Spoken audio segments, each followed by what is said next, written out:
Hello বন্ধুরা, এই যে আমি কোটির ব্যাক সাইডের নিচের অংশে যে জায়গাটুকু অবশিষ্ট রেখেছিলাম সেলাই করা, সেই জায়গা দিয়ে হাতটা ঢুকিয়ে দিয়ে বডি পার্টের যে জয়েন্টগুলো রয়েছে, যে পয়েন্টগুলো যেগুলোকে মিলিয়ে আসলে বডি পার্টটাকে জয়েন করতে হবে, সে দুটো পয়েন্টকে একসাথে মিলিয়ে নিয়ে আমি কিন্তু ওই যে ফাঁকা জায়গাটা দিয়ে যেদিক দিয়ে আমি হাতটাকে প্রবেশ করিয়েছিলাম সেই জায়গা দিয়ে বের করে নেব। নিয়ে এই যে কাপড়টাকে এখন সুন্দর করে মিলিয়ে ধরবো, অর্থাৎ মানে বডি পার্টে জয়েন করার জন্য মেইন ফ্যাব্রিক এবং লাইনিংয়ের ফ্যাব্রিকটাকে আমি দুটোকে সুন্দর করে মিলিয়ে ধরবো। ধরে এই যে ড্রয়িং করেছিলাম বডি পার্ট জয়েন করার জন্য, সেই ড্রয়িং অনুযায়ী আমি এটাকে এবার জোড়া লাগিয়ে নেব।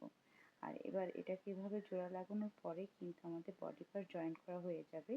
আর এর ফলে এই সেলাইয়ের যে মার্জিনগুলো থাকছে, যে সেলাই করার পর সাইড দিয়ে যে বাড়তি কাপড়গুলো থাকছে, সেটা কিন্তু বাহির থেকে আর দেখা যাবে না। আর এর জন্যই কিন্তু এটাকে ইনভিজিবল সেলাই স্টাইল বলা হয়, বা ইনভিজিবল কোটি আমি সেলাই করেছি যেটা, সেটাকে ইনভিজিবল কোটি বলা হয়। তো যাই হোক, আমি এই নিয়মটা দেখিয়েছি খুব সহজভাবে, পেজে বড় ভিডিও পেয়ে যাবেন ইনশাল্লাহ।